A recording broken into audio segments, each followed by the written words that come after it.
итог какой? Иран еще больше спровоцирует, и вот тогда уже Иран может активно пойти войной, честно.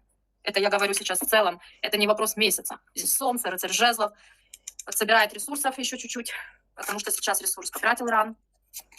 Что-то еще должно случиться, такое провокативное в отношении Ирана со стороны Израиля, что спровоцирует военный поход. Да, карта вообще умопомрачительная. Я боюсь, что удар будет даже нанесен по каким-то ядерным объектам. Вот то, что ядерное топливо, то, что хранится на территории страны, Солнце, туз жезлов, то, что защищается, то, что ограничивается от ударов, будет потревожено.